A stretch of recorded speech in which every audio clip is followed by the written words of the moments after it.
जवाहर मोहल्ला में ईस्ट दिल्ली में स्थित है ये।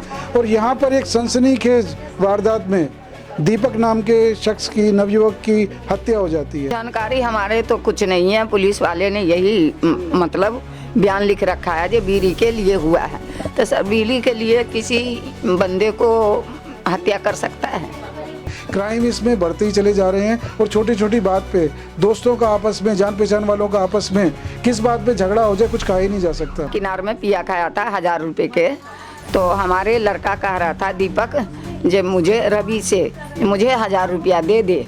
तो वो कह रहा था मैं 1000 रुपया नहीं दूंगा, मैं 700 रुपया दूंगा, जितना पिया उससे मांग ले। जैसे कि बता रहे हैं कि दीपक अपने उनके जानने वाले ही हैं, रवि भी जिनका नाम ले रहे हैं ये अपने उनके जानने वाले नहीं, दीपक को धोखे से बुलाकर, घर से बुलाकर बिना इनकी जानकारी के, क्योंकि देखिए जो जानने पहचान के लोग होते हैं उनमें एक दूसरे का विश्वास होता है, लेकिन दीपक के साथ विश्वासघात किया गया और एक छोटी सी बात पर आपस की कहासुनी हुई। क्योंकि इनका मामला ये है कि खाने पीने को लेके एक झगड़ा था, उस झगड़े ने इतना बड़ा रूप ले लिया कि दीपक को अपनी जान गंवानी पड़ी। जब फिर दोबारा कल को दूसरे बच्चे को हाथ ना लगाए, ये सजा मुझे चाहिए बस। मतलब अब ये चाहते हैं कि कड़ी से कड़ी सजा मिले ताकि कोई और इस तरह की घटना को या वारदात को करने की हिम्मत ना करे। हाँ, यही चाहिए मुझे सर, और कुछ नहीं। आप ये चाहते हैं? हाँ जी सर, बिल्कुल। मेरे भाई को जैसे मारा है उनको भी ऐसी सजा दो ताकि वो भी मरे, ताकि अगला बंदा कोई ऐसा कदम ना उठा सके। ये होती है कि देखिए छोटी छोटी बात पे इस तरह की गंभीर घटनाएं हो जाना, हत्या हो जाना किसी शख्स की, ये तो एक बच्चों का खेल जैसे हो गया है। कोई भी बात पे, जरा सी बात पे, आप दिल्ली के आए दिन देख रहे हैं कि किसी भी इलाके में किसी भी तरह ये जो वारदात हो रही हैं, क्योंकि एक तो दिल्ली में आप देख सकते हैं कि नशे की लत इतनी बढ़ गई है कि जो युवा वर्ग है वो नशे की गिरफ्त में इतनी बुरी तरह से आ गया है कि वो नशे के लिए कुछ भी कर गुजरता है। नमस्कार दोस्तों, मैं हूं वीरेंद्र गुप्ता, आप देख रहे हैं सनसनी रिपोर्टर। शशि गार्डन का ये इलाका, हमारी मौजूदगी इस समय शशि गार्डन और जवाहर कॉलोनी, जवाहर मोहल्ला में ईस्ट दिल्ली में स्थित है ये। और यहाँ पर एक सनसनीखेज वारदात में दीपक नाम के शख्स की, नवयुवक की हत्या हो जाती है। क्या है ये पूरा मामला? आज हम दीपक के परिवार में मौजूद हैं, आइए इनसे जानते हैं। दीपक की माताजी हमारे साथ हैं, इनसे हम जानेंगे कि पूरी घटना है क्या। अच्छा, अब ये बताइए कि जो ये दुर्भाग्यपूर्ण घटना हुई है, तो ये घटना कैसे हुई, क्या हुई, क्या जानकारी है आपके पास?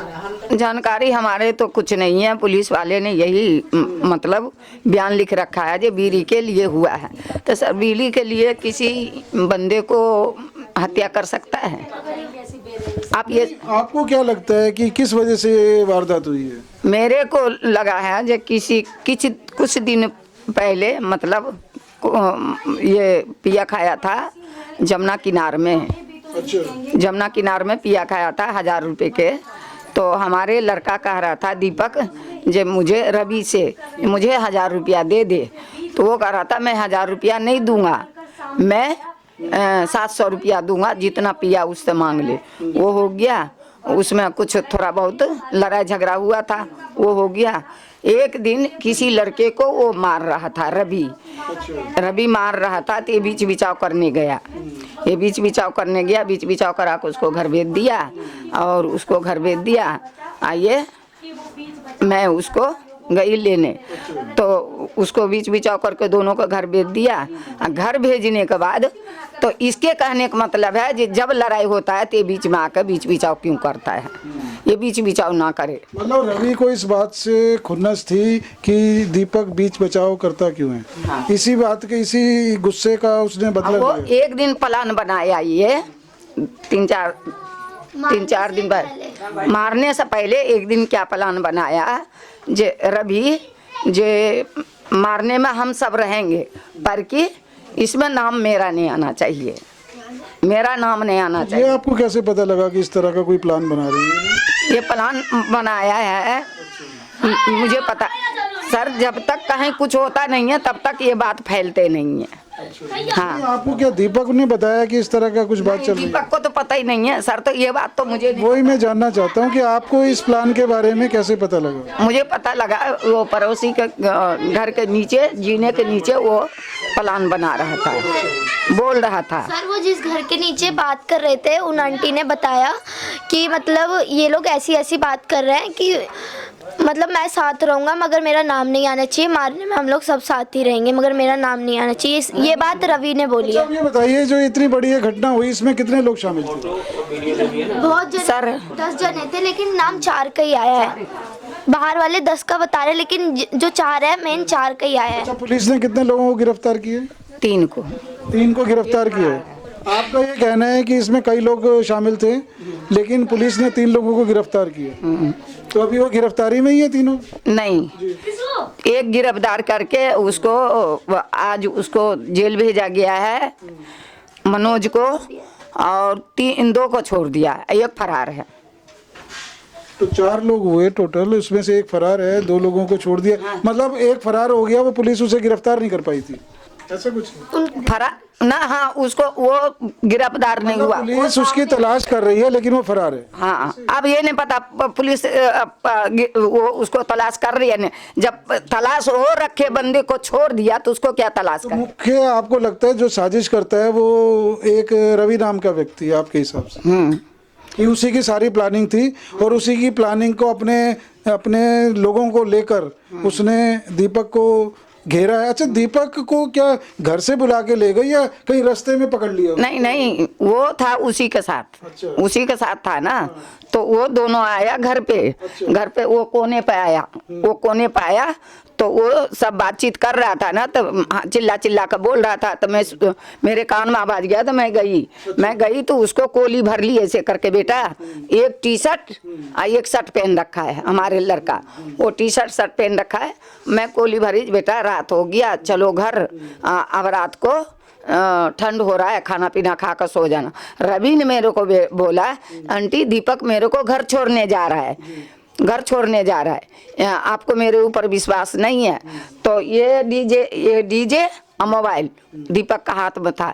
दीपक डीजे, रवि ने बोला या आंटी डीजे वो रवि ने बोला दीपक डीजे फोन मम्मी को दे दे। वो ने फोन डीजे मेरे को दे दिया। लड़की ने मेरे को बोली जो मम्मी फ़ोन दे दो भैया को, मैं भैया को कॉल कर सकती हूँ, लेट होगा ना तो भैया को कॉल करूँ। मैं उसको फ़ोन दे दिया, फ़ोन लेकर चला गया।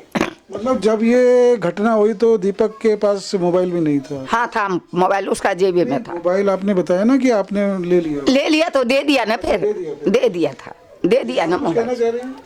सर मतलब जब उन्होंने मेरे भाई को मारा उसके बाद मतलब मेरे भाई की शर्ट पहन रखी है उसने, रवि ने, मतलब मार के, और उसकी शर्ट भी शर्ट खुद पहन ली? हाँ जी, उसकी, क्योंकि मतलब कि पहले ही शर्ट उतार रखी थी उसने। पूरा मतलब नंगा वंगा करके मारा है उसे। उसके बाद मतलब उसकी शर्ट भी उतार रखी थी और उसने शर्ट पहन रखी है मेरे भाई की। अभी भी मतलब जब मेरी मम्मी थाने गई थी तो मेरे भाई की शर्ट पहन रखी है उसने।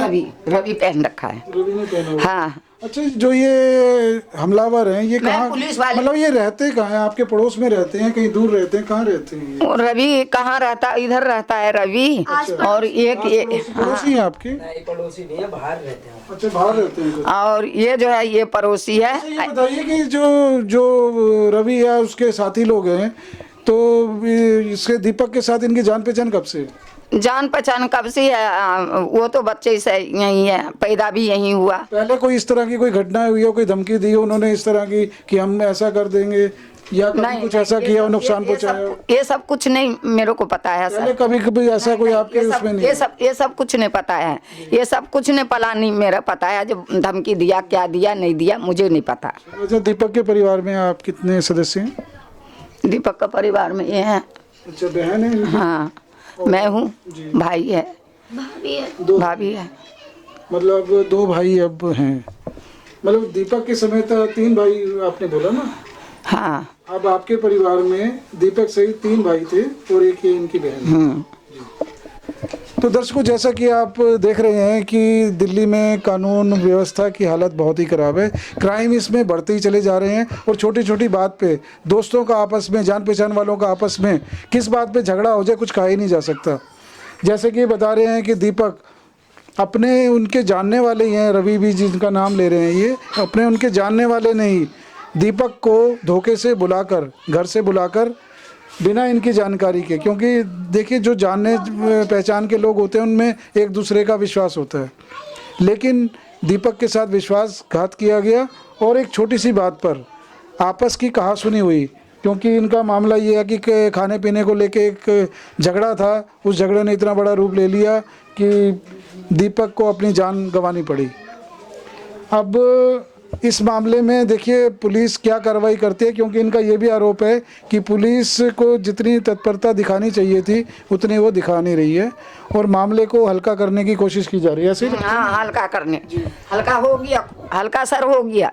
जब 1-1 लाख रुपए लेके दो को छोड़ दिया था, हल्का ही हो गया ना। तो इनका ये आरोप है कि कुछ पैसे के लेन देन पे कुछ सेटिंग करके पुलिस की मदद से अपराधी जो हैं वो छूटने का प्रयास कर रहे हैं। लेकिन बात ये होती है कि देखिए छोटी छोटी बात पे इस तरह की गंभीर घटनाएं हो जाना, हत्या हो जाना किसी शख्स की, ये तो एक बच्चों का खेल जैसे हो गया है।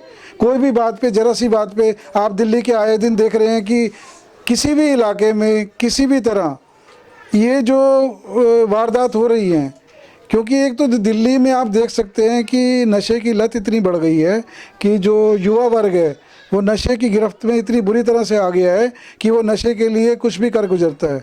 मैं ये नहीं कहूँगा कि इस मामले में कोई उसका रोल था या नहीं, लेकिन मुख्यतः 10 में से 9 केस में यही कहानी सामने आ रही है कि नशे की लत के लिए, नशे की आदत के लिए अपने दोस्तों का कत्ल करना, अपने जानने वालों का कत्ल करना या किसी भी अनजान शख्स का कत्ल कर देना, एक ही उनके बाएं हाथ का खेल हो गया है।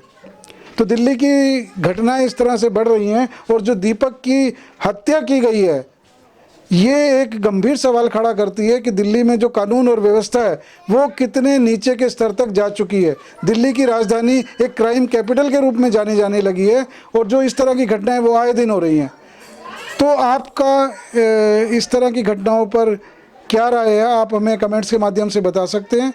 इसी तरह के मुद्दे हम आपके साथ हमेशा उठाते रहेंगे। कैमरामैन चंदन के साथ मैं वीरेंद्र गुप्ता, सनसनी रिपोर्टर के लिए।